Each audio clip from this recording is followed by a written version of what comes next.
Hey team, welcome back to another episode of the Strength Game Podcast. I'm your host, Nick O'Brien, and this episode number 125. The Strength Game is a weekly podcast dedicated to discussing all things physical culture with the coaches, athletes, iron enthusiasts, and experts deeply embedded in the strength game on both sides of the profession, both as coaches and as competitive athletes. I want to thank everyone who has liked, shared, commented, has given us feedback, provided us guests. All your support allows us to continue to bring on expert guests and highlight more individuals in the strength game, just like our guests today. Also want to thank our sponsors. Samson Equipment has been providing uncompromising quality for over 40 years. Samson products are long-lasting and made of the highest quality equipment on the market. Each project is built from the ground up with the ability to customize every need. The team at Samson focuses on developing the highest quality relationships with their customers, in addition to providing them unparalleled quality in every piece of equipment bearing the Samson name. Learn more about Samson's professional weight room solutions and the Samson standard at samsonequipment.com. Also want to thank Cerberus Strength. Cerberus is an organization that truly puts the athlete first and actively works towards providing the best quality gear at an affordable price. Owned and operated by active lifters, Cerberus has quickly evolved into a global brand symbolizing quality and trust. If you're in the market for the highest quality strength conditioning gear and equipment, be sure to check out CerberusStrength.com and use promo code STRENGTH_game to receive an extra 10% off your next order. Also want to thank Sport Kilt. Born in Scotland and stitched in America, Sport Kilt offers the highest quality custom kilts and accessories. Sport Kilt products are made for people who like to be active and make a statement while they train, compete, play, and adventure. Check out the No Pants All Glory selection of kilts and shop the best collection of high-quality, American-made sport kilts and accessories at sportkilt.com and use promo code TSG to receive 10% off your next order. And in this week's episode, I am joined by Brian Roller. Brian is the Assistant Director of Sports Performance at Jacksonville University, where he oversees the training for the Dolphins baseball, women's soccer, and beach volleyball programs. Roller joined JU in 2021, first as an assistant coach before being promoted to assistant director in 2023. He spent 2 years as an assistant coach at High Point University after completing his graduate assistantship at St. John's University from 2017 to 2019. Additionally, Roller garnered experience as an intern coach at Quinnipiac University in 2018, Wake Forest University from 2016 to 2017, and Strides of CNY and Syracuse, New York from 2015 to 2016. In addition to his collegiate coaching responsibilities, Roller is a certified cancer exercise trainer, helping cancer outpatients return to full strength and normal life following their lengthy hospital treatments.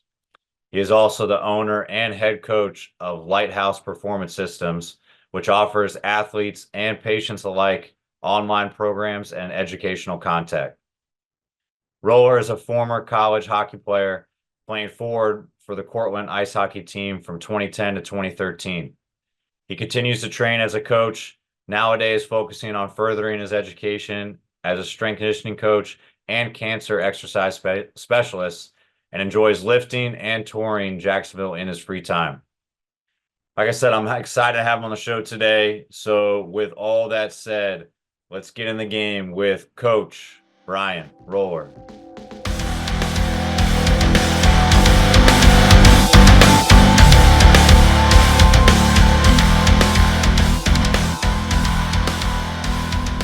What's going on, everybody? Today, we've got one of my former colleagues and still kind of Jacksonville native neighbor.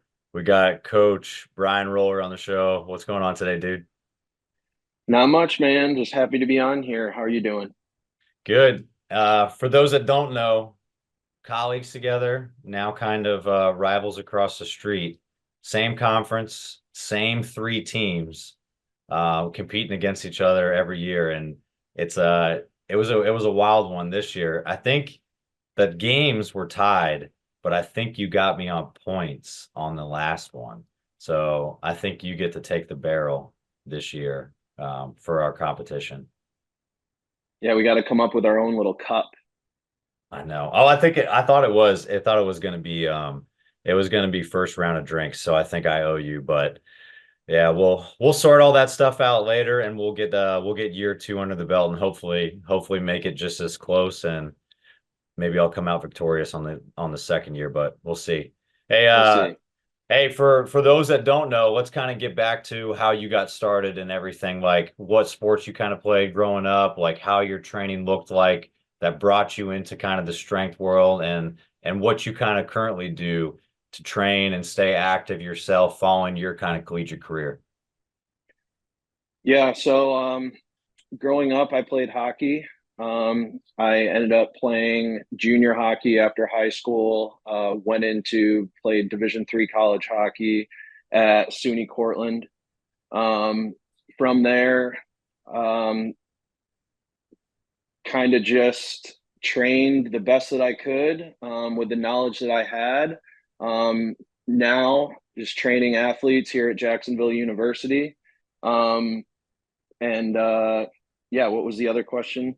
No, just kind of leading into what you were doing. Like you kind of said, like what your training looked like, a lot of hockey kind of growing up and getting to the point what you're currently doing. Like what does your training look like now? Like what are you doing? Do you do like experiment, kind of test out your athletes programs, or like what still kind of gets you fired up to like get into the weight room, even though athletics is and like team sport involvement is kind of in the back burner now? Yeah, so right now I don't compete in anything myself. So right now my training it just looks very, very general. Just trying to stay healthy. I'm 33 years old now, and just trying to stay healthy and very, very basic training. Um, but what I do enjoy is like these summer and winter months is playing with um, the training programs that I write for athletes and the conditioning that they do. That's something that I've done in the last couple of years, as I get older, trying to, pay a little bit more attention to my cardiovascular health. And, if I can do some of those programs, then I think they should be able to do that as well. Yeah, I think they should be able to do it, especially if they're still playing sports. But um, we kind of know sometimes where the athletes' minds and their kind of demeanor happens during those off-season periods of time, and that's kind of the trick if you're working in a semester system at a university is for them, how are you gonna kind of link those semesters together and make sure that it's a year-round kind of program. And for you, like that's the kind of a cool point in time to like be able to test those programs and see like exactly what you're doing if it still fits the system, and then kind of be your own like little guinea pig before they come back and start working with the system. I guess when it comes to those sort of things, like it's a little different when you're doing it yourself and you can kind of make the tweaks on the fly versus like, hey, set out a full program with an athlete and like, hey, I'm not going to throw the baby out with the bathwater if we have one bad training session. When you kind of create a training session for yourself, or like, hey, this is like a projected baseball program for like the position guys for 4 weeks. If like day one isn't going well for you in the summer, like what do you just kind of stick with it for 4 weeks, or are you like already making those adjustments? Because I know when I sort of do those things for my athletes, I overthink it and then I forget the program. Or like how's your kind of approach when it comes to like making those tweaks, knowing that the program is for you currently, but it's projected to be for your players? Right. So I always write the programs about 3 to 4 weeks before they're going to start it. So I'll be going through that program and I can make those changes on the fly and they'll never know the difference, kind of, sort of.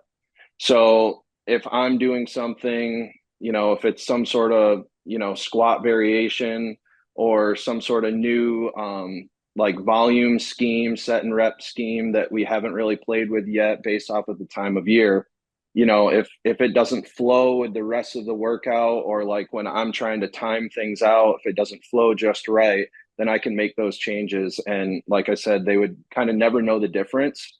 So I can kind of tweak it to fit my needs for when they're with me on the floor. Yeah, that makes sense. What about like when it actually gets to like that in season? Because like it's kind of hectic when you get to that point for any like collegiate strength coach or anybody that hasn't been in that setting before. Like you're dealing with in season teams, some out of season teams. You're dealing sometimes with class conflicts, practice schedules, like all those sorts of things that kind of pull you in multiple directions. And then obviously a lot of times we're the last person to kind of know of a schedule change, or maybe the weight room's not available, or if you live in Florida and you know us pretty well, like it thunderstorms at the same time every single day during the summer and like early fall. So everybody wants to come in and like lift or use it as a practice time. So the weight room becomes a war zone. So like when it comes to like in season or when it comes to like the fall and spring semester, how does that kind of change for you, like training wise? And then how are you kind of able to like adjust your mindset when teams are always kind of shifting schedules and kind of throwing off like what your kind of predetermined schedule was looking like? Well, I think for me, and when it comes to my training, um, a lot of, like I said before, a lot of like what I'll train for myself in conjunction to what I'm planning on them doing are kind of the new things. You know, if it's a new exercise or, like I said, some sort of new like volume scheme, it'll be something like that that I'm kind of tinkering with. Um, and then when it comes to like, you know, the fall and, you know, weather changes and things like that, when it comes to actually writing things down on a sheet for the guys, I always think write down less. I can always add more, right? Um, yeah. No, that's a good way to put it. Like I'm I need to I think I texted you that the other day too. I was like, do less better. And I'm always the one person that can't. I know other people probably fall victim to this. I can't take my own advice. And my programs just look like a mash of shit. And I'd rather have like my collection of thoughts on there because the program that's in my pocket or what goes on the board is vastly different than what the athletes see on theirs because I'm ready to kind of make those adjustments and make those changes. But like I still think that the best way is kind of the approach you're talking about, like to put less on it because you can always add more. And one, the athletes feel really accomplished when they get everything on it. And if they're looking for more, like that's the best opportunity for like, hey, it can be either coach driven or it can be player led at that point in time, or you can give them some autonomy and freedom to kind of do the own things they want.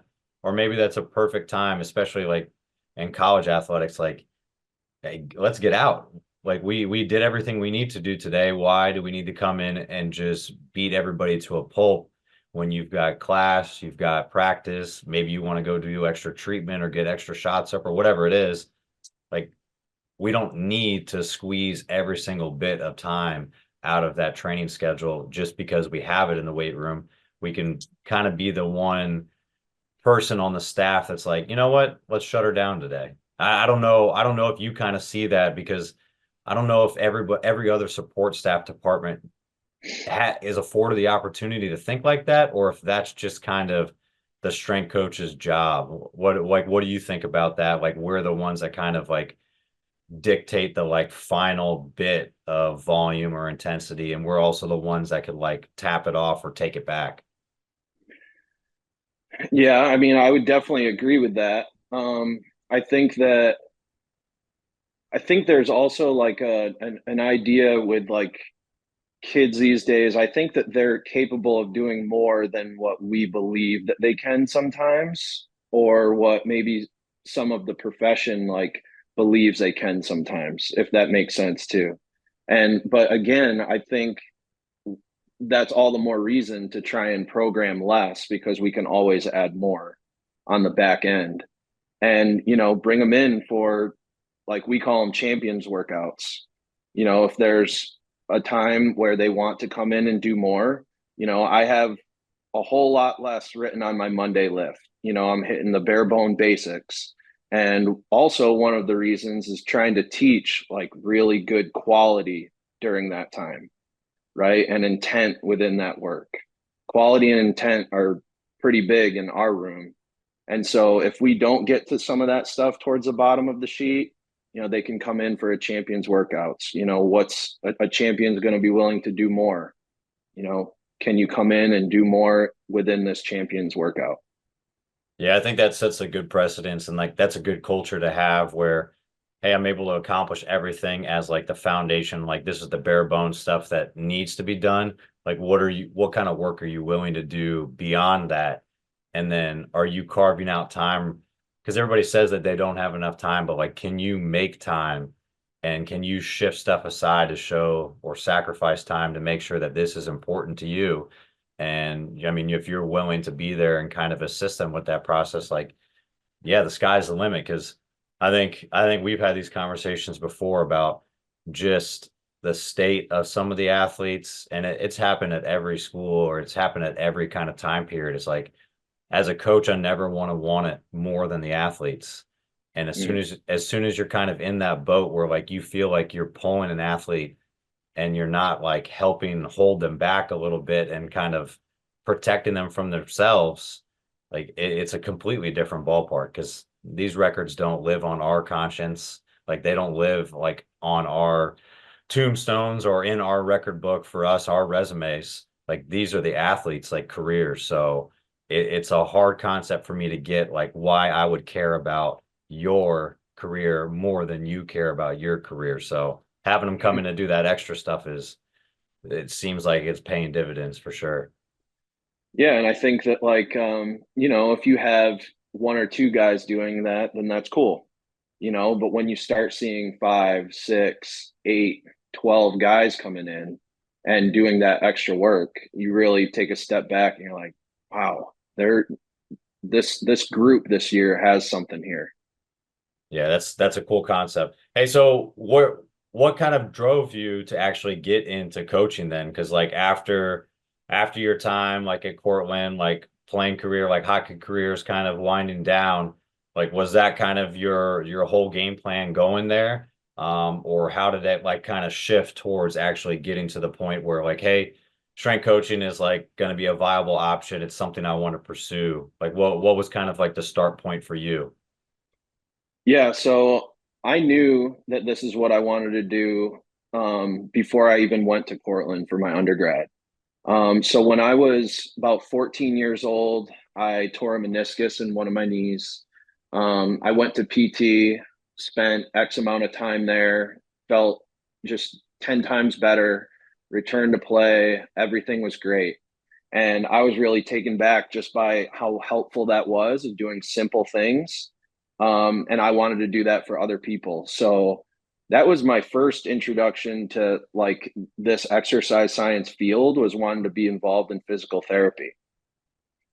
And then I think it was after my second year playing junior hockey, I started working with my very first strength and conditioning coach over summer. His name is Mike Dericola.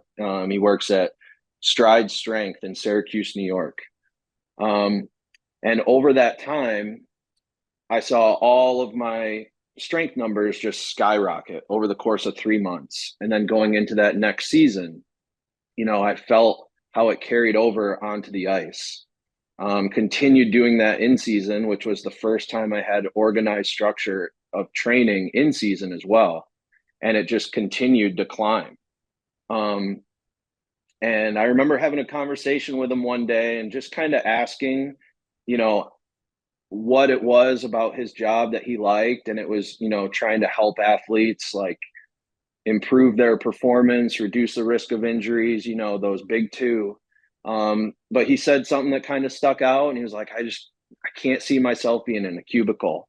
And I love going to work every day in sweatpants and a hoodie, man. Like, this is awesome.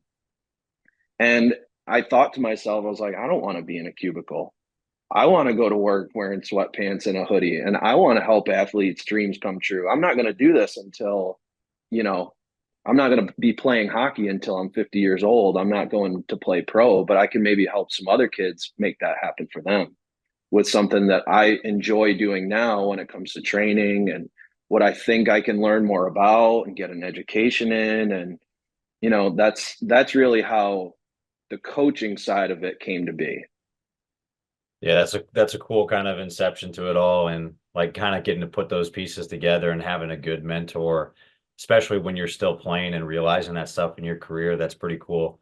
It's almost like the majority of strength coaches kind of brought up, like how they're brought up into the profession. It's like ultimately you get injured and then you realize Yeah. like it's like kind of it's kind of the hit to the head you really didn't want to have that kind of brings you back down to earth of, oh man, maybe I can't play sports forever, or maybe I'm not as good as I think I am, and this isn't really something that's going to put food on the table as a career path. I should probably look into something else. Yeah, it gives you a new perspective of where you're at currently and how you can take where you are in that moment and bring something to others. Yeah, and that like I said, the having Mike around and having like kind of having that tie-in that showed, hey, this is what he does for the athletes. I've already experienced like what it does for me as an athlete, and I like the thought of not being stuck in a cubicle. And I mean, although we're not wearing sweatpants and hoodies because when we go to work, because we're actually in Florida, so we can wear whatever we want, and it's usually shorts and maybe a rain jacket every day. Yep. It's still, even though it's a grueling schedule, it is a different type of schedule that gets you out of the monotony of just kind of going into work at the same time in the same traffic, doing the same thing every day. So it's definitely got its perks, but I mean, you learn from someone that was in the profession and that kind of showed you the ropes a little bit, even in your young career. Like throughout your time, like getting to the point where you're at Jacksonville, you've had a lot of like other pretty well-known mentors, and like you've worked for three like master strength coaches like over the course of like your internships as well, like at St. John's, Quinnipiac, and Wake Forest. Like how important was like going to those organizations, like those universities, and kind of showcasing yourself and learning from those guys? Was it because I think there's a ton you can take even from short amount of times in those spots to help you like fulfill yourself in like a full-time position.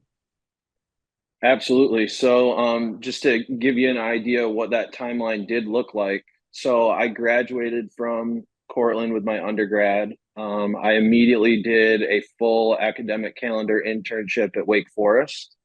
From there, I did a 2-year graduate assistantship at St. John's University. In between those 2 years, I did an internship at Quinnipiac over summer. And then I started my full-time career. So started at High Point, was there for 2 years, and now at JU. Um, but I'll tell you, like going to Wake Forest was probably the best experience because it was my first experience in the college setting. It was also the furthest I've ever lived from home.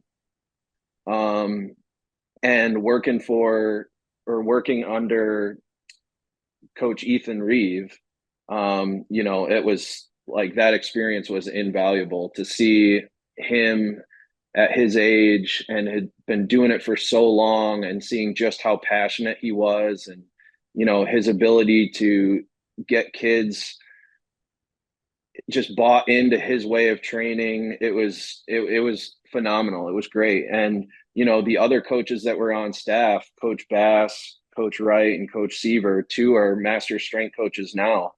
And, seeing them being able to do it day in and day out, and, the investment that they gave in me and like getting me to think critically about the field and things like that. It was a phenomenal experience. Yeah, it's definitely pretty impactful that first like kind of coaching experience you get. I think mine was definitely the same way. Like I had been I had been interning at Salisbury, like just my undergrad, but it's a little different like when you're already at school there because it's like it doesn't seem quite as serious because like you're going to school and then you're going right to an internship. You're not getting paid, like there's no contract or anything. You just decided to show up one day and then you committed to it. That's a big difference from like, hey, I'm going to go travel somewhere. I'm going to go live somewhere else. I'm going to take another part-time job or whatever it is. And then like actually commit to that away from school. And like my first one at Georgetown was the same way. Like I felt like I was taking everything in through a fire hose and was like left and right, not knowing what was going on. Like every single day was learning something new, but having a great time. Like that's what I remember like about like fun, like good old strength conditioning. And I know you don't want to be an intern forever and you don't want to go through some of that bullshit forever. But as much fun as we were having on the floor and as much as like I was learning and everybody was like pushing each other and helping out and doing stuff, like I don't remember like really a bad day or like bad stuff happening, but also we were so low on the totem pole that we weren't dealing with coaches, we weren't dealing with admin, we weren't dealing with any of that stuff. So it was just like fun to lift, coach, drink every protein shake under the sun, and then Yeah. go home and do it again the next day. Yeah, no, you got a good point there. Hey, so with that, like you've had some stops along the way and you kind of develop and refine kind of your own philosophy in your career.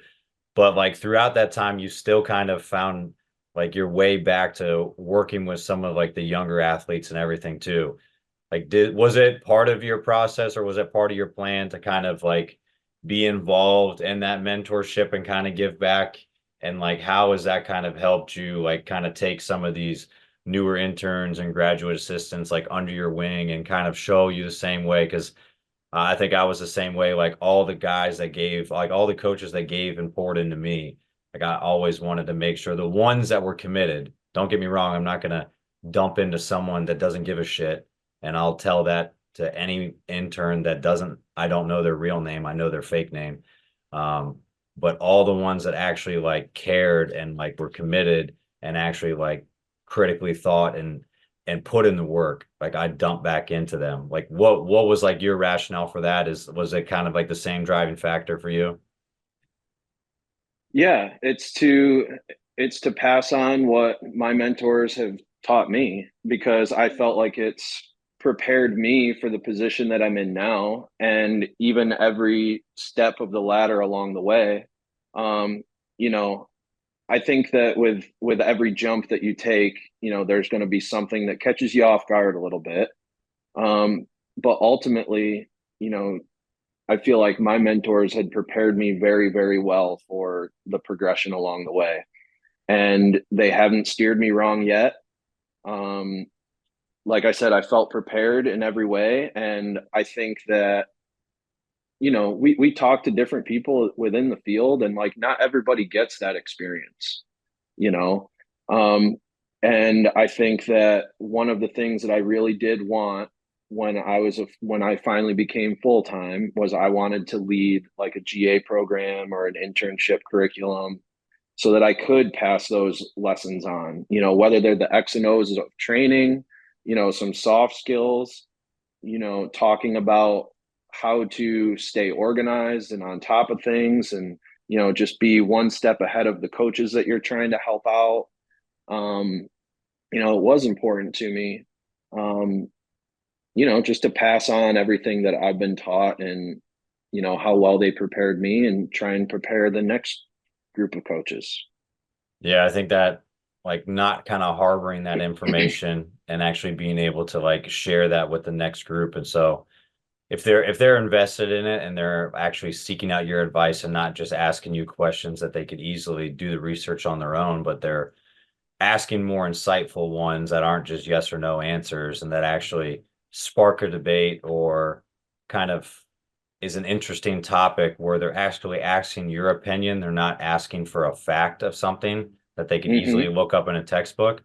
Like those are the things I think that really like should fire any mentor up about like a quality like younger coach or intern or GA, whatever the position is. But I think just like you said, like every like rung on the ladder, if you're trying to climb that profession, there's still something, regardless of where you fall, like on that continuum, that you can offer, even people like in similar positions to you at different places. Like you and I have had different paths. Every coach that's been on the show has had different kind of pass to get to the point that they're currently at, and they're in bigger positions or in smaller positions. It doesn't matter where they're at. There's still a lot that can kind of be offered from those things. But I think the most important thing is passing it on and kind of getting skin in the game, because I think that experience is what really gives you the ability to actually talk from actual experience.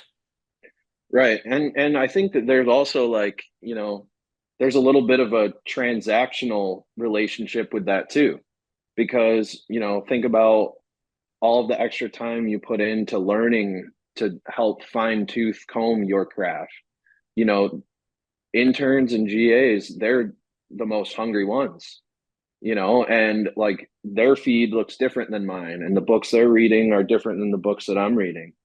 So if I'm fortunate enough for them to come to me and ask my opinion on how to handle X situation with a coach because they haven't had to see that yet, like I feel like I can then ask them, hey, I see you're reading that book that's on your desk. Like, what are you learning with when it comes to that? And then I get to learn something from them. Yeah, that's a good way to put it too, because I think in our position, like as a full-time member, we're going to be at a place probably for longer. Like just the sheer nature of it, or if you have the fortune to kind of stay in a university or whatever your company is and stay there for longer, like you're able to kind of show some progress and have career development where you're at. But a lot of those younger entry level positions, like the less experienced ones, there's a lot of turnover with them because there's not an opportunity for them to like develop more than just what is the time allotted, because you can't like offer them full-time positions right after that. So they're always kind of ever changing. But for us getting older, the same probably intern you're bringing in the next year is a lot closer in age, reading different stuff, has different kind of background and experience, kind of starting their career 5, 10, 15 years after we did. So they're kind of tapped into a whole different network. So being able to like communicate with them and see what they're doing makes us kind of one, and kind of it makes me like invigorated again, because they're like you said, they have that passion and drive, and they're thirsty for like learning more and experiencing everything. But they also like honestly can probably connect with the athletes a little better than I can. if I'm I think I've always been salty and grumpy. So to have some people that are actually younger and less salty and less grumpy probably suits me really well to relate to the players a little bit more. Sure. And I think looking back and talking about some of my mentors and stuff, I remember when I was at St. John's, Coach Rob would see that I'm bringing all of these different books in, things like that, and he would ask me, "Hey, I see you're reading the 1 by 20 book. Like, why that method?" And I remember at the time it made me feel like I got the opportunity to defend something, to teach something to somebody like that, a master strength coach who's been a master strength coach for over a decade alone. And, he's asking me, and it gets you that much more excited. So I remember how that felt for me. And, just trying to be a mentor to some younger coaches, like if that's kind of a tactic that I can do that like kind of helps me out and learn something, but also get them that much more excited, and they can talk through what they're learning. And like I said, it just gets them a little bit more excited that I'm taking interest. Then I think that we're both going to be better off for that as Yeah. coaches. Yeah, you said a few cool things there, because like defending yourself and like kind of defending your rationale, even if it's not like your program or it's just like something you're reading, like there's a reason you kind of picked it up. There's something that you wanted to gain from what you're doing.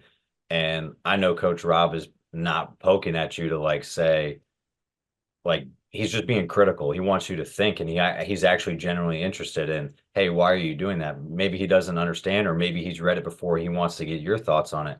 Because how someone perceives what they read or what they listen to, or their thought process is very different than maybe how they exhibit that and like they actually showcase it, or how it comes out when they communicate it with you. So being able to kind of understand someone's thought process a little bit more kind of makes you think critically too. And like that thought process of always learning, and especially as a young coach, being able to like talk through the stuff that you're learning from a book, and then really like kind of just not poke at them to poke at them, but like make them think critically, like you said, and like, hey, cool, it says it in the book.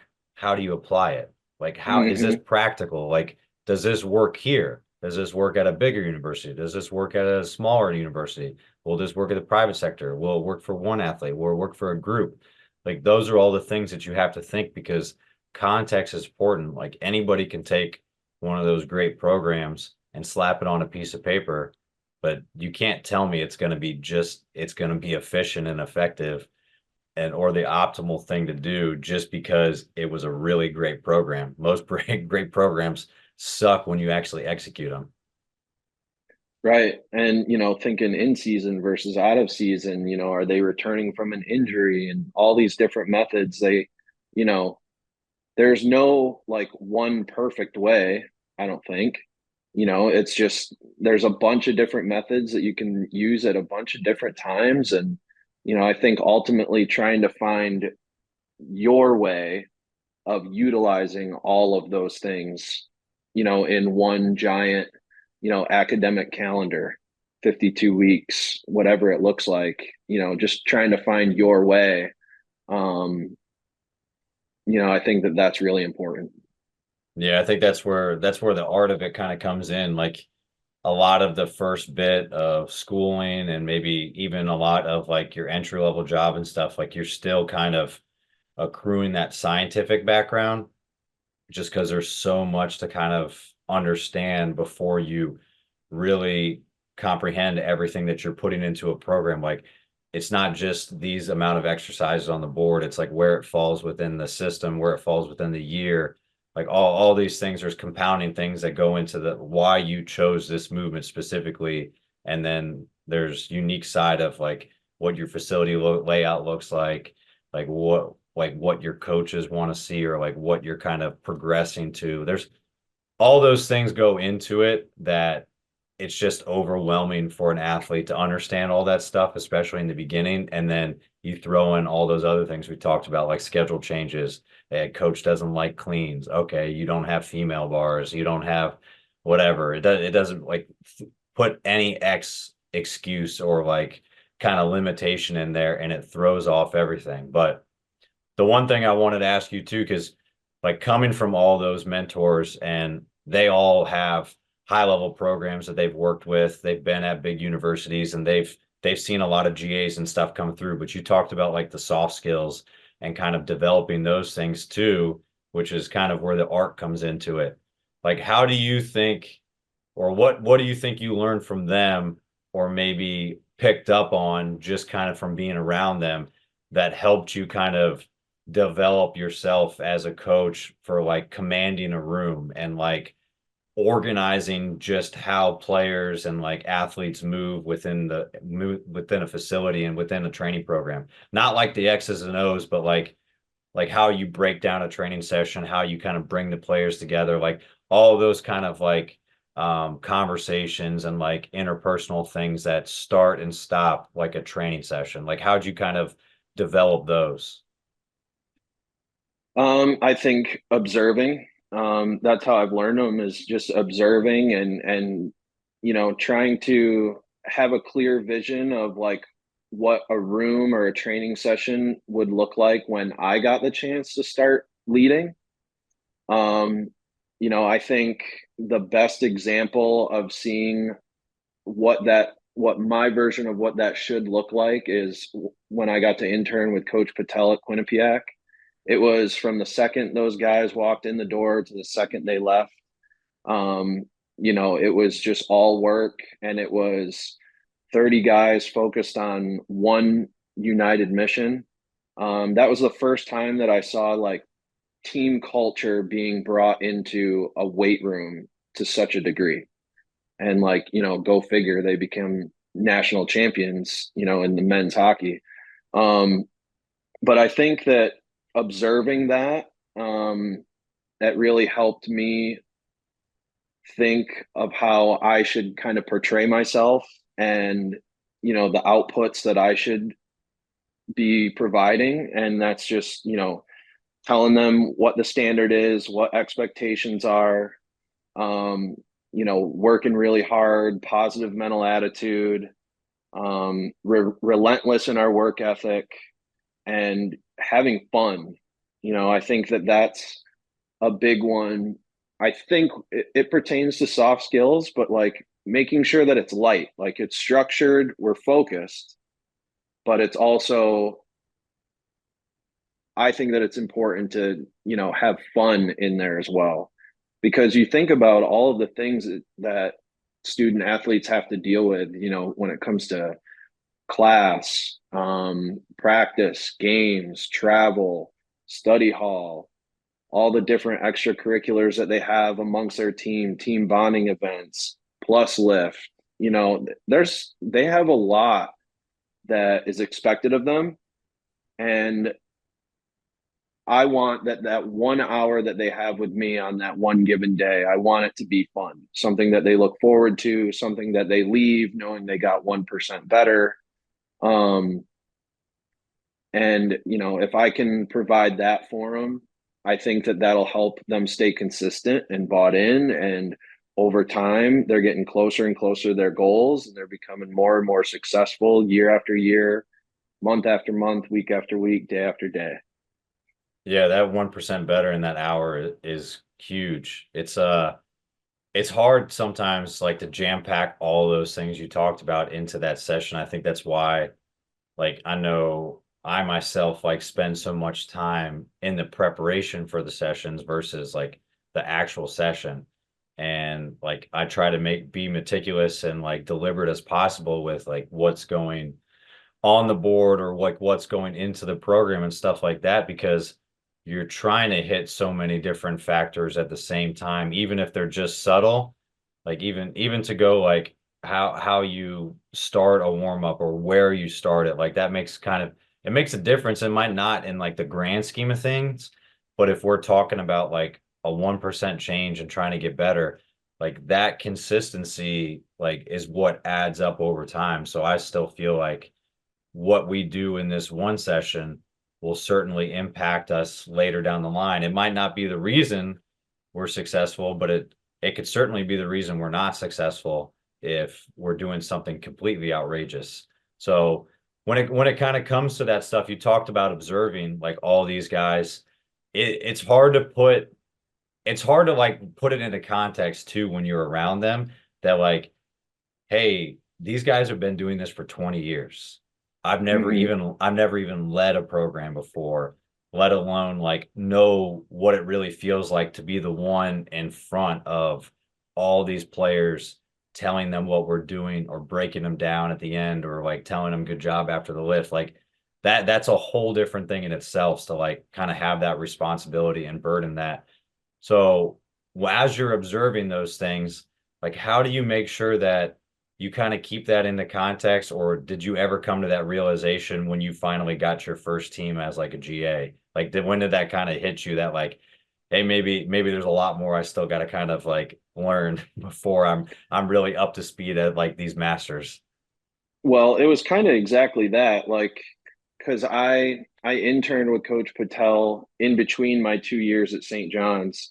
So my first year, I had been leading 3 or 4 programs at St. John's, and that was my first experience of like leading a full group like week after week.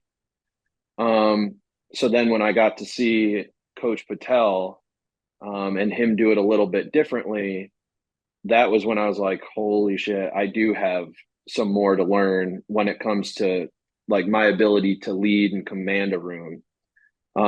It was then, and then it was a lot of things like teamwork, um, interactive drills with teammates, um, calling out numbers, calling out different words that are important to their culture, and just like holding each other accountable and seeing it like set after set after set. There was really no like, guys were spotting each other. they weren't getting done with their set and going to get a drink of water. Like players are spotting each other because they're good teammates and they care about the success of the very next rep, the very next set. Um, so I think those are the things that I saw, and those are the things that I try and share with teams that I get to lead year after year, is just making sure that those are known as expectations, right? Yeah, those are hard to like kind of implement into a program, especially when it's a program you're stepping into that maybe that's not the norm, or it's kind of wishy-washy when it happens. Because oftentimes you feel like the bad guy as a strength coach, like always harping on the same, like a broken record, just harping on the same thing. Like you got to do this, you got to do this, you got to, because we see the importance of it, we see the impact of it because we're not so close to the programs where some of those things would kind of just go by and we wouldn't recognize it. We're just like right on the outskirts where you can kind of see those tendencies from a slightly different vantage point. So we're trying to like correct them so that we can actually make some meaningful changes. And you can kind of see that culture and like that teamsmanship, like all that stuff kind of manifests itself in the weight room. And if they're not doing it there, the chances are they're probably not doing it on the field in any way either. But I think it's really cool. Like you talked about the internship stuff and actually going back like between your GA. I did the same exact thing too.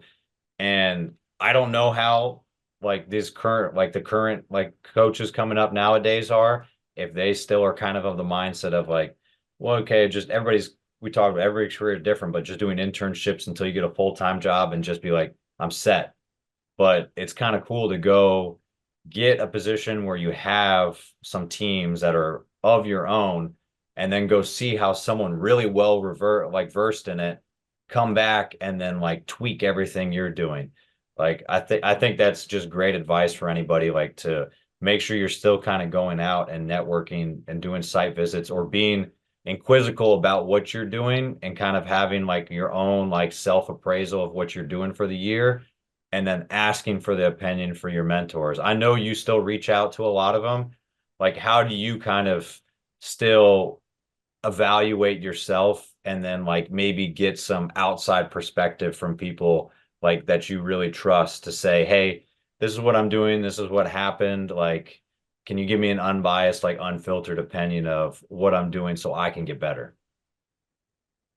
Well, I think that it's really exactly that, you know. I can call any of my mentors at any time and share with them exactly what it is that I'm going through at any given time, and they'll tell me, "Oh yeah, I mean that's happened to me, and here's how I handled it." Okay, well, what was good about that? What went wrong with that? Would you do anything differently? And those are the things that I'll ask, and they'll give me that feedback, and then I can kind of implement that. Um, does that kind of answer that question?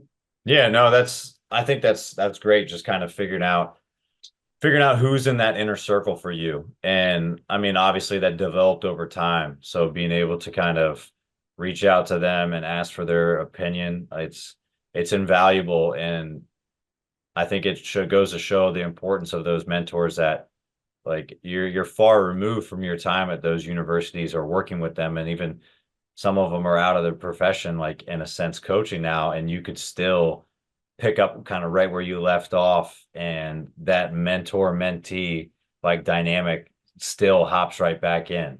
And it's pretty special when it comes down to it because it's definitely one of those professions where I think that's the whole reason people are in the position they are. Like you kind of stood on the shoulders of giants before you. So being able to kind of still ask them for advice and them still be willing to do it, it's pretty cool for sure.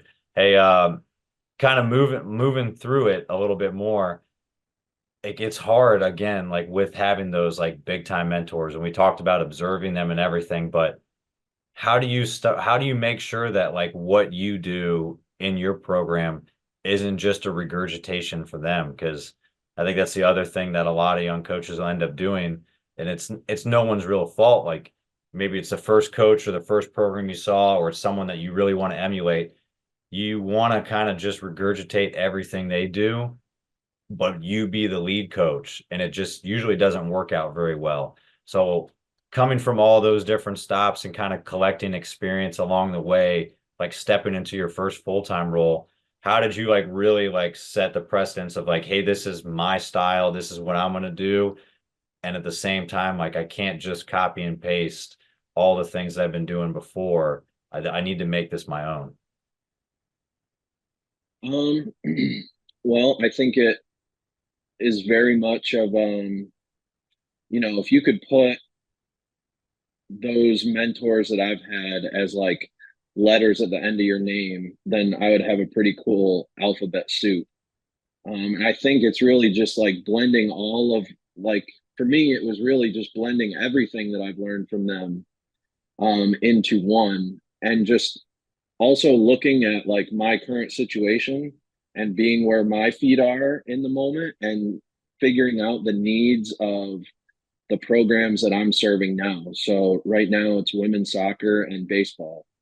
So they're both at different points, within their program's history. Um, and knowing what the needs are, and then knowing kind of the standards that I have and the philosophy that I have when it comes to training and coaching, and highlighting those things based off of their needs. Yeah, that's a great way to put it. And I mean, that's one thing I think that kind of goes lost on people too, is just realizing that, hey, you're going to have pretty much most universities you're going to go to, depending on the level or like what sports you're working with, you're going to have multiple teams, and it's not usually going to be very pretty. Like you might be going through a coaching change, you might be going through a second year kind of like growing pains of 20, like 50% of your athletes gone, and then restarting and rebuilding a program. Or you might have like all these NIL stuff going on, and it's just a full team turnover or changing leagues or whatever it is. There's so many multitude of different things could be happening, and you're dealing with them simultaneous because you're involved in some sort of capacity with multiple programs. So the way you speak to a certain team is going to be vastly different to another team. And being able to kind of like turn that off and on, like that's pretty huge. Like how are you able to kind of manage those things? Because like the expectation is as a strength coach to like kind of be there and be the whatever the coach deems or whatever your department kind of deems as your responsibility. But the expectation sometimes is different, like from different teams. You don't have to be specific about them, but like some of them like want you on the field, some of them want you at games, some of you only like think of you as the weight room guy, or hey, just make sure they don't get hurt. Like from all the places you've been, like how do you kind of manage those expectations? Are you at times for the teams that like don't want to come in trying to get more out of them, or are you just kind of doing your job and focusing on the teams that like really are invested and want to see you more? Like how do you kind of balance that? Because that's something I end up dealing with a lot, like personally, just figuring out like, well, I want to work with every single team, but if they're not into it as much as me, I'm gonna pour into the team that really wants me. And that's where my time and energy is going to go into. How do you kind of approach those things? Because it's a weird kind of dynamic. Yeah, that is one that you kind of want to balance, right? Like we're passionate about what we do. And so you want to do it more, and you want to help these kids, no matter what team they're on, just because you care. And I've kind of done both. I've been in situations of both. One, um, I had worked with a team before that like just wasn't in love with the weight room. Um, and the coach wasn't in love with the weight room either. And so I took it on as a challenge of like, I'm going to start at the coach, and I'm going to show him like exactly why this is important and why this can help the team if we would just like buy into it a little bit more, or just get a little bit more support, like out of his mouth to the kids. I took that approach. um, and then I've also had it where the actual players just aren't really all in on training, but the coach really is. That one's a little bit easier to manage. And, it just becomes a lot of like trying to motivate on a day-to-day basis. And that's tiring. So that's when you kind of get into that, mindset of, well, if they're not like super bought into what we're doing, then maybe I should focus more of my time over here. But I think that it's easy to fall into one or the other. And I think like just kind of taking a step back and tapping into your passion of being a strength and conditioning coach in the college setting, like that's enough for me to want to do more, to help educate the kids of the importance, to help educate the coaches of the importance, and set up little semester goals. And every semester, one after the other, you get like small little wins until you get it to the point where you see it exactly the way you want it to be done, and that's happening for you. You have a vision in your mind, and you just kind of inch your way there to what you truly believe in. It's not going to work if you don't truly believe in it first. That vision of, I'm X number of days a week, whatever it looks like. You have to truly believe in it first, and then do the work of educating and motivating, and then you can get it to that point.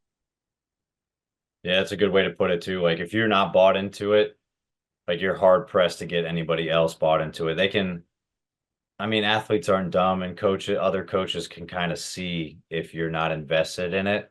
And like whether it be your body language or your tone or just kind of how committed you are to some things, like it can get misconstrued sometimes, like just based off of, hey, maybe you're not at every practice or maybe you're not at every game. Like, and some people can take that to heart and like think that that shows less of your commitment. But if what you're doing in the weight room and like what your normal job and responsibility is, like shows that you're dedicated, determined, you're passionate about helping them and you're investing time into it, like you can't ask for a whole lot more outside of that. Because like there's a lot of time, there's a lot of energy and commitment that goes into what we do on a day-to-day basis, that you can't pour everything into it and not like suffer the consequences yourself. And there's got to Mm-hmm. be times that like as a coach, you can step back and make sure that you're taking care of yourself, because if you're in a bad mood, if you're doing something poor, like you had a bad time at home, like yeah, you're going to have to kind of suck it up and like invest back into the athletes and make sure that you're putting your best foot forward. But you can't be expected to do that every single day and hide it and think that like for 365 days out of the year, a couple of those days aren't going to leak out and they're going to like say like, hey, what's up with you? Like you just don't want to be here. So how do you kind of like putting everything into perspective as a coach, like kind of take some time away to like recharge and make sure that you're in as best a frame of mind to like actually go in each day and kind of be invested fully and still passionate and dedicated to like doing this, because it can feel like a grind during certain parts of the year, but there's got to be like kind of an outlet that keeps you like on track, just like you mentioned about having goals and stuff like that. So how do you kind of approach that if it ever pops up for you personally? I think that one is when I'm home, I'm home. Um, and I enjoy that time home. I make sure that I'm fully here. Um, some texts from work might come on through, and that's all well and good, but you kind of get to it when you get to it. You're not like glued to it. Um, and I think for me, I am like, I have a goal in mind, but a little bit more process oriented. So as long as I'm making, you know, as long as I'm checking off the 5 things on my to-do list daily, and I accomplish that one goal that I've set out for that week, like I know that I'm on a path towards where I need to be, you know, um, and just staying true to it, like not letting little things slip through the cracks. There are definitely days, like you said, it like seasons become long, especially baseball seasons. There's ebbs and flows throughout the year. You win some, you lose some, and those are definitely hard. But you also got to remember that there are days where the athletes feel that way too, and they do look to you for a little bit more. And some days are harder than others to remind myself of that. And I know that there's been days where, I might feed into some of that sluggish feeling, but you do need to pick up on it and recognize it. If you have the ability to recognize it, then it should happen a whole lot less, right? Yeah, I think recognizing that is huge. Like the same way we talked about like observing other coaches in action. Like I don't think I could go back and remember, and I wasn't like visually looking for, I wasn't like purposely looking for this stuff, but like if I went back and tried to remember like some of the mentors that I worked for, trying to figure out like, hey, was there any bad days they had? I don't think I could ever do it. I think those you put them on such a high pedestal too. You don't really Yeah. consider that they're going to have bad days. Like I think as young coaches, we look at them and they're robotic. They're like they're there longer than you are. Like they do more work than you are. Like coaching looks effortless. Like all the stuff they do looks effortless. So until you get to that position and you're kind of in the meat grinder of like year after year going through the process. And like we said, if you have sports that cross over seasons or go postseason like competition where it crosses over like a normal semester or a quarter system, whatever you're doing, that can definitely weigh on you too, because you're thinking like you talk to like anybody normally, like, oh, you work at a university, like it must be nice to have summers off. I'm like, summers off. Like it might be lighter, but I'm just Yeah.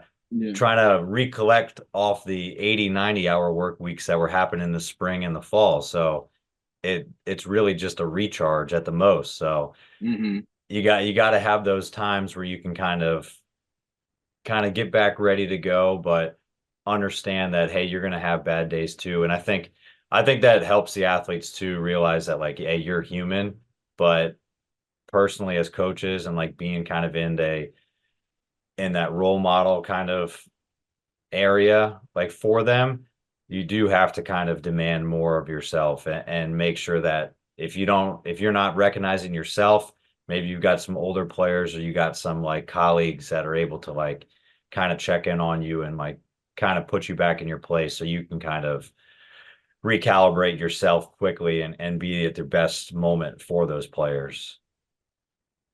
I wonder how much of that comes down to like just the repetitions and years of coaching. Because as you were saying that, I tried thinking of like my mentors, and I think you're right. Like I don't ever remember like seeing them down.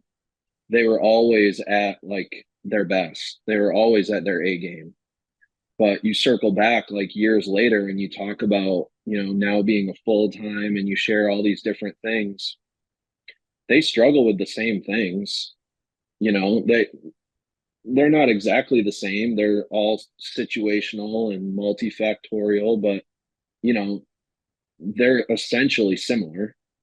And so I wonder how much of that comes down to like the repetition of it and doing it for 10, 20 years and being able to recognize that you are having a down day and that you do need to, on that 2 hour gap that you have, like go for a walk, like remove yourself from the windowless room, and do something for you in the sun, just get away for just a minute.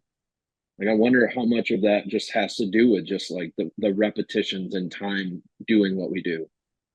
Yeah, that's a good point. Like just those coaching reps and being a lot more familiar with recognizing those situations and having seen a lot more of those situations unfold and have already kind of experienced them. It's not a novel thing that you're going through the first time because you've either seen it happen or you've experienced it personally. Like it makes experiencing that again so much easier because you have something to kind of relate back to.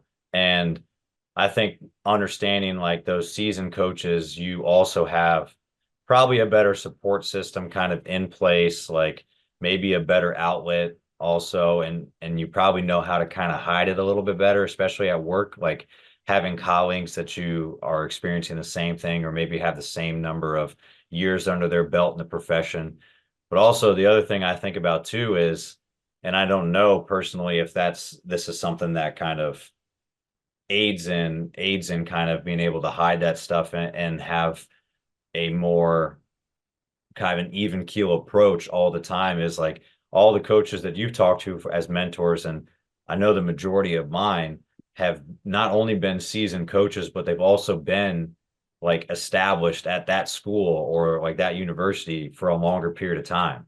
Mm. And well, I think when you're bouncing around so often, it makes it a lot harder for you to kind of like set all those things in place. Like if you're moving around somewhere, you don't really have roots, you don't really have like family members or friends necessarily in that area that are as well established that you like fully trust in. But if you've Mm. been at a school for 5 years, like you've like maybe the head coach you're working for was the head coach when you were at another university, you have like that support system and that buy-in a little bit more. And you've seen like athletes go through and graduate, and you know the university and the people you're working for a little bit better. That comfortability definitely helps a lot more, I think, versus like, hey, I feel like I'm still like always on a job interview, even in year one, year two, year three. Like I still feel like there's so much more to learn at this place, even though I'm a well-seasoned coach.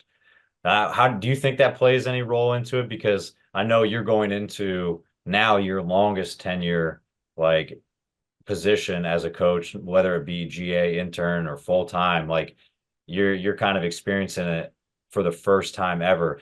Like as it goes from year one to now going into year three, right? Or four. Is this four?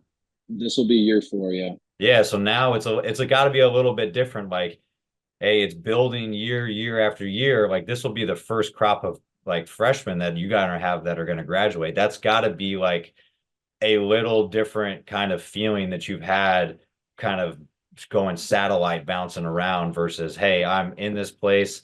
Like I've got a structure, I've got coaches that I've worked with for my whole tenure. Like, how does your mindset maybe change? Do you feel like you've got a little bit better grasp on what's going on now that you've been at a place for longer? Yeah, definitely. Like with for this, like I said, this will be going on my 4th year, and I've been with women's soccer and baseball the entire time. I've had beach volleyball and men's rowing sprinkled in there as well. Um, and with women's soccer, I've been through a coaching change too. But with baseball, it's been the same head coach the entire time, Coach Hayes. And we've built like one of the greatest relationships that I've had, where it, in the sport coach, strength coach dynamic. Um, you know, at the start of the year, he'll have the entire coaching staff and support staff over at his house for cookouts, and he'll do it over winter break. Like he has it a couple times throughout the year, and it just builds that comfort, and you can talk freely, and that when business comes to business, you're doing your job and you have the support of those around you. um I think that's you know it's not that way everywhere. And I'm surprised by how well I've been able to create that relationship in a short amount of time. But that's something that I value.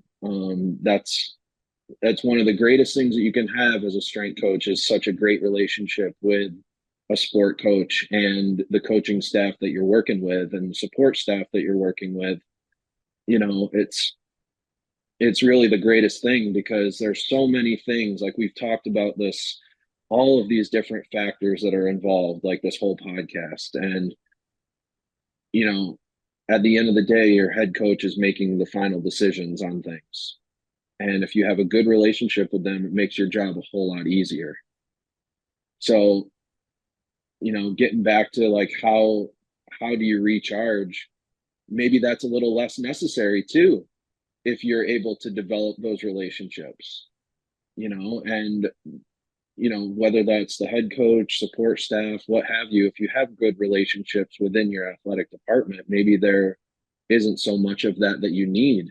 Plus, great relationships with your athletes. If you have that, maybe there isn't so much of that, you know, rejuvenating that you need. Yeah, that's a good part. That's a good point to make because you might not need like a full kind of reset and kind of to step away because there is like a well relationship established and you have like the ability to kind of recharge from the people and surrounding you that Mm-hmm. it's not like you need to remove yourself from a situation because you kind of get rejuvenated from like where you're actually at. And that definitely takes time. And I mean, it's a two-way street with all those relationships, like what you're giving to them and like what you're receiving in return. Like it's mutual. Without that, I think you're gonna have to seek like kind of that place elsewhere, like versus like actually be able to rely upon that from like the people that are surrounding you. So, I mean, it's like you said, you're not going to get that with every staff. You're not going to get that with every place you're at, or maybe even at a place, you're not going to get it with every single team or every athlete you're with. Like, there's some that you're just never going to win over. And that's just kind of part of the game. Like, not everybody's going to get along with each other, but when it does kind of click and you are able to like have a good working relationship both personally and professionally with people, like that definitely is a huge bonus and is why people stay in places for a long period of time. It's why people feel like fulfilled and like comfortable and happy within their job. And you could still be, I think, comfortable and happy and still be like passionate and driven and trying to push the envelope.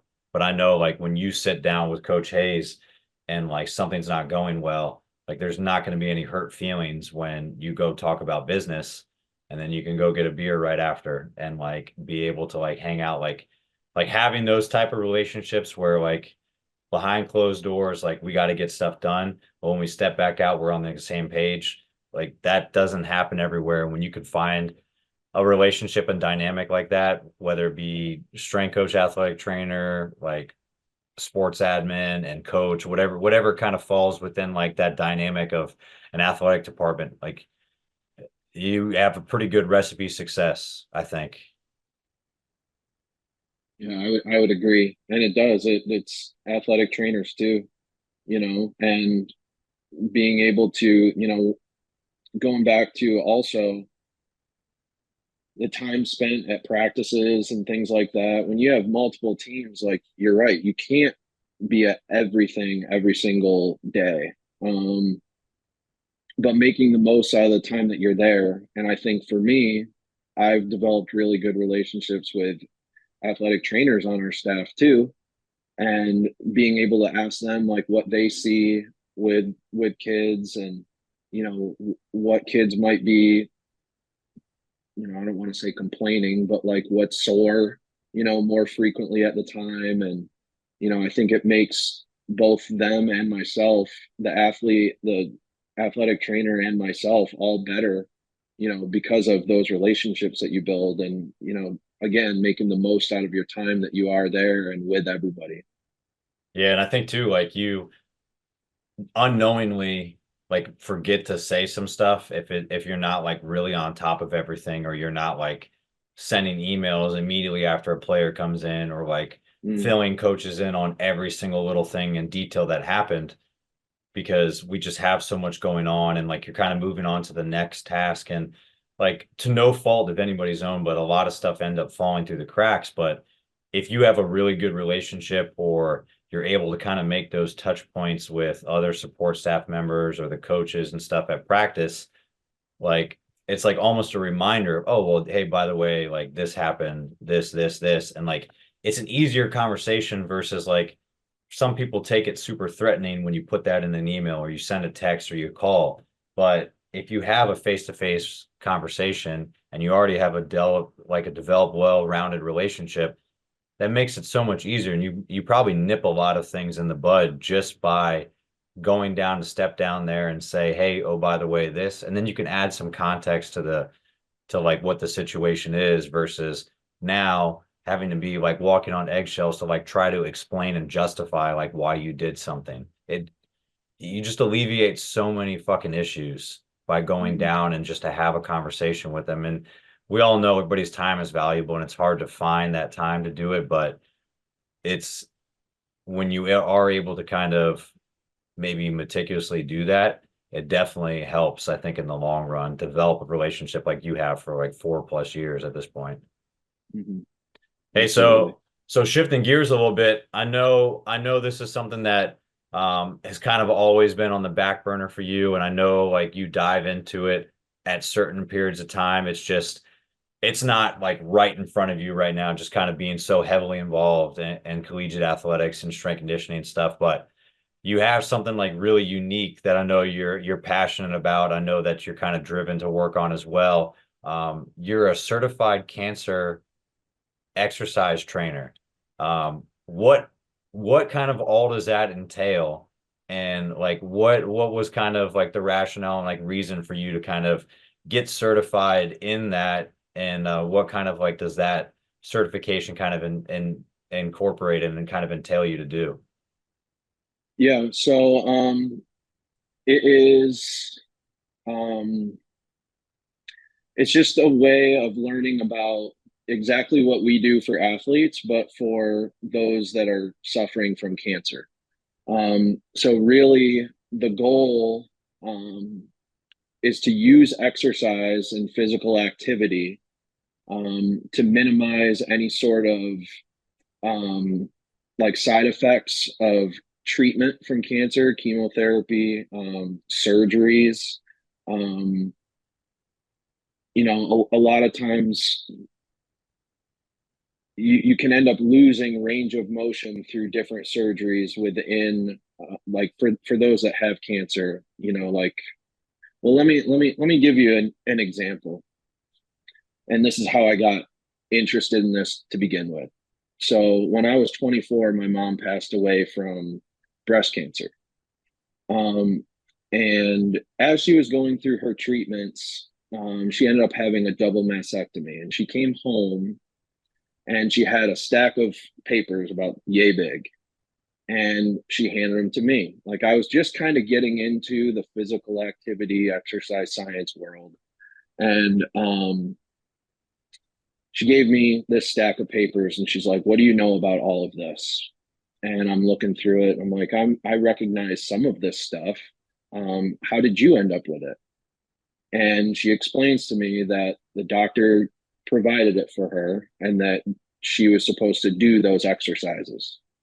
It was just like a couple days a week for X amount of time. There was some very, very general like sets and reps in there of each and everything, but it was just a picture, a brief description, 2 sets of 15, yada yada.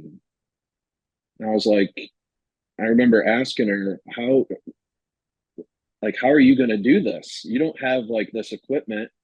And I was like, did they give you any other guidance? And she was like, this is all it is, this stack of paper. And I was like, you didn't ask? Like, did you ask where you can go for this? And she was essentially told like she's kind of just got to figure it out and go to some sort of physical therapy clinic or what have you. And I thought that that was kind of wild that she was essentially told to just kind of figure it out with a stack of papers and no tools, no equipment, no nothing, just a stack of papers. And so I did some research and come to find out there was, a cancer exercise institute. Um, and so I ended up taking the course, and yeah, you hit the nail on the head. That's like one of my long-term goals is to help folks with um, their physical activity as they're going through their cancer treatments, and restore some of the simplest tasks, that might be a little bit more challenging based off of what they go through. And I know one of the most simple things was as my mom had the double mastectomy, things like putting dishes, in an upper cabinet, like we couldn't do that anymore. She had lost range of motion due to having her breast removed. Um, so I think little things like that, and correcting some of those postural imbalances. And I think like some of my experience with baseball and working with posture with them, especially like upper extremity, I think that if I could take what I've learned in the strength and conditioning world and then take my experience with my mom and take what I've learned through this course, I think I can help even more people down the road. Um, and I've recently gotten more interested in this. Like I said, that was when I was 24. That was in 2015. So more recently, my dad's been diagnosed with pancreatic cancer. So that's kind of resparked a lot of this interest and trying to get going with this now. Um, so I think that in the little bit more of the near future here, I'm going to be trying to reach out to the Mayo Clinic. Um, there's only two in the country, and one is in Jacksonville, Florida. So I would like to try and reach out to them and see if I can learn more about like what they do when it comes to physical activity and the whole treatment process, and just see if there's a way that I can help in any way. Yeah, I mean, that's awesome. There's not, it sucks to hear about all this stuff. Like, obviously, I appreciate you sharing it because I know it drives kind of your passion to it, and it's one of your long-term goals. And it sucks when it kind of hits that close to home. It also is like a big driving factor for why that you want to do it. And it's the type of person you kind of want in that role. I think it's the same when it comes to like strength coaches too. Like we talked about in the beginning, like a lot of strength coaches get into it because they were fascinated by it, and they were like someone that maybe got injured and they realized like their talent was never going to get them to the place they wanted to play, and they thought that the best thing they could do is get other people there. And the same like on this side of it, like if you can help people kind of regain their confidence and that self-independence and get them back like on their feet and feeling better or the same or better than they were before they kind of went through chemotherapy or had been diagnosed with cancer, like that's huge. And I mean that's a fulfilling feeling that like you can't replicate. Like I've worked with some veterans that have come back and have had like a certain percentage VA, and they've been blown up or have so many like different issues from surgical procedures and stuff.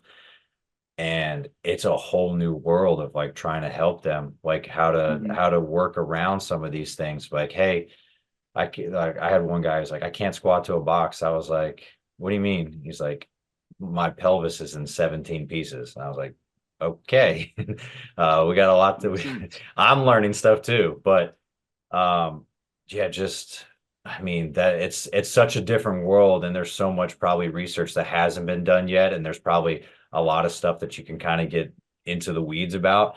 And no, it's definitely a cool area, and I can see your strength conditioning career and kind of your passion for that, like really kind of taking that forward in the future. But no, I appreciate you sharing that, man. Yeah, and I don't know everything there is to know about it. Like I said, I took the course and I want to take advantage of the time that I'm in Jacksonville over at the Mayo Clinic. I don't know if they have something like this already planned over there. I would like to think that they do. But I think that it would be a good way of just, going back to the internship days of just like learning something new. I have like a base skill set in this world, but um, it's a different population. And I think kind of to your point, I've seen what that looks like, and I've seen the side effects, when she would come home, when my dad would come home and things like that. And, if I can help mitigate some of that for somebody else, like I want to do that. Yeah, I mean that's pretty admirable, and like I said, hitting that close to home, like it's definitely a driving force behind like being able to do those sort of things. And it's it's definitely something that needs to be kind of brought to light a little bit more. And if it's not a program that's kind of well known, or maybe it's not well funded or really researched, it needs to be kind of something that is done sooner than later. And being able to kind of like take your unique background, I'm sure like going from athletics and go to like cancer research, that I think that would be invaluable experience, and it'd be a great kind of position for you to be in, to kind of bring all that experience into a different population and be able to impact them more, because it's just different regressions and understanding like what some other people experience and how they've gone from like a normal kind of everyday life to like an impaired one based off of just the kind of treatment and surgeries and everything that you have to unfold. Like I think you more than anybody would understand like how important that role is, and then how important like it is for them to have someone in that position to kind of aid them back to like recovery. Yeah, and I think like even in the team setting, like in college, you have everybody focused on one goal and they're striving towards it. And, I put a priority on trying to have a bit more fun in that room. I would like to do the same. Like, I think that idea would carry over to this population too, where it's like we're trying to do something really, really positive and restore some basic patterns that we need on a day-to-day basis. Like every 10 minutes, you need to, reach up into that cupboard, or you need to um, hinge and put your dog's collar on, so you can put them outside, or the simplest things, trying to do that in a fun way. And, you said progressions, regressions, like we deal with that all the time with injured athletes. So I would like to think that those skills can carry over, and I hope that they do. Oh, no doubt. I think like you said, those two examples, we take a lot of those movements for like we just take advantage of all that stuff and take it for granted, that when that is kind of stripped of you and it's like extremely debilitating or painful, or you're not mobile in those positions anymore, like you don't realize like how much of an impact that makes on your life. And it's probably just completely taxing on you, like not only physically but just like emotionally, that you feel like you have to rely on other people all the time. And being able to like give that freedom back to someone and like have a training plan and kind of have a fun positive environment, but almost be a team member to them so that they can have goals and get back to a normal life, which is different than like athletics being like performance based, but get back to a normal life. Like that's huge. And that would be right up your alley for sure, man. Hey, Thank you. so hey, so like not to end on a sad note or anything like that, because I think it's cool, but hey, like any good training session, we're gonna end this show on a good positive note with a finisher. So I got 4 quarters, 4 questions, and overtime for you. So we'll go rapid fire if you want to, or you can take some time on any of the questions, but you ready to rock and roll? Yeah, absolutely. All right, so first one I got for you, biggest influence in strength and conditioning and favorite player growing up. Coach Ethan Reeve, um, from Wake Forest. And then my favorite player growing up was Peter Forsberg. That's a good one. That's a good one. All right. Hey, so when you're not coaching, all right, you're not training, like when you're outside of the weight room, what are some of your hobbies that kind of get you recharged and ready? Playing with the dogs, going to the beach. We have a fire pit at our house, so getting that going. S'mores, hot dogs.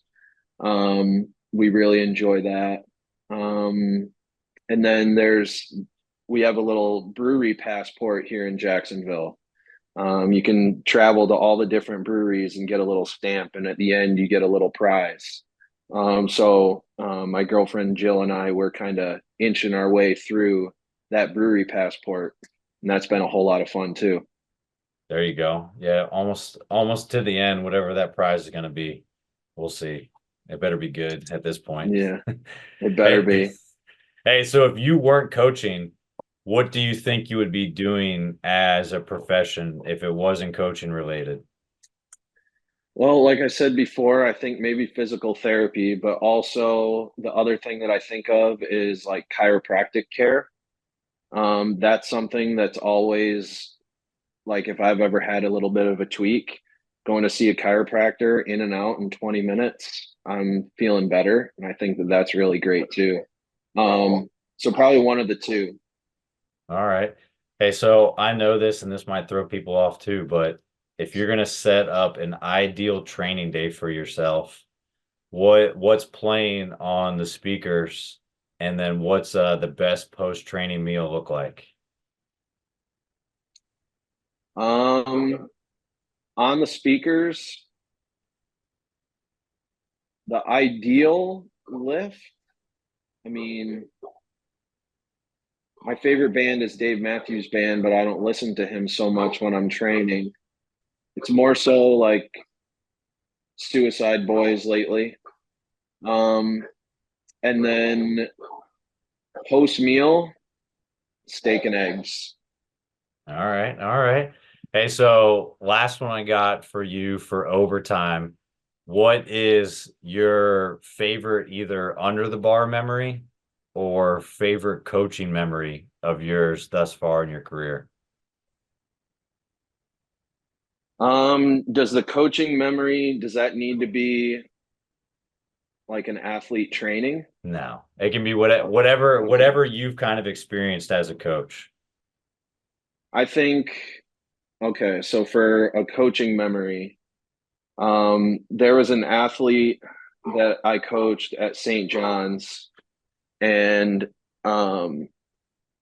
it came around to senior day, and his parents couldn't come to walk him out onto the field. So he asked myself and the athletic trainer. We had developed like a really, really, really good relationship over the course of the year. He was a grad transfer, and we developed a great relationship.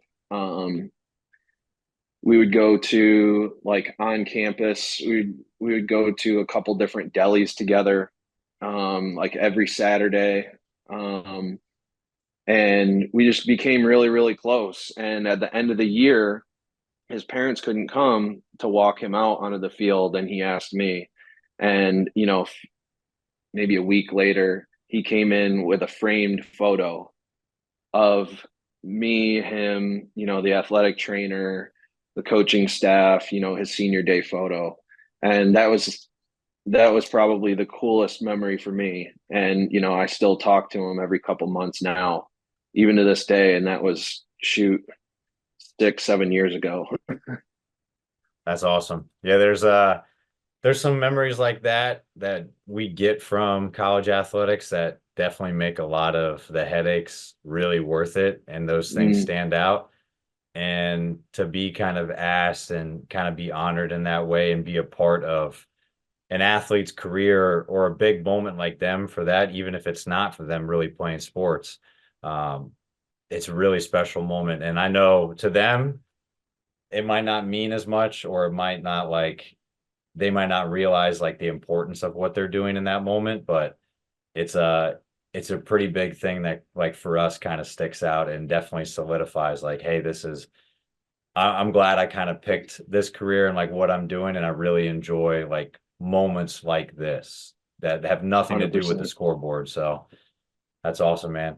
Hey, for anybody that's got any questions for you, any like follow-up stuff they kind of want to learn, um, from all this insight and everything you kind of put forth today, maybe pick your brain about some of that cancer research and like that certification and things like that. Because it's like I said, you're the first person I've ever come across that's had any sort of um, involvement or knowledge of like kind of that side of the profession.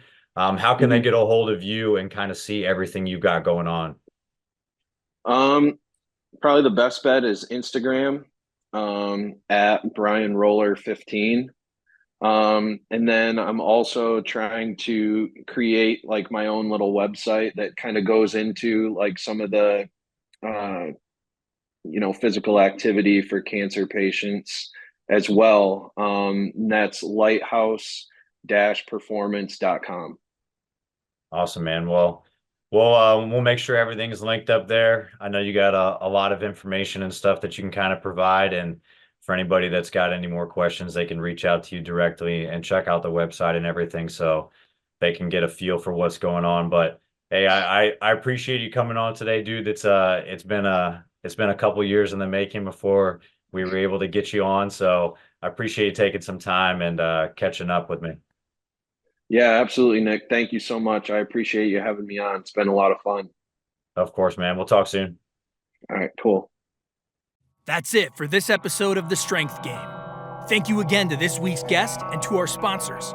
Be sure to connect and keep up with our guests at the links in the description below. Remember to subscribe to us on Apple and Google Podcasts, Spotify, or your favorite podcast provider to stay up to date on all future episodes.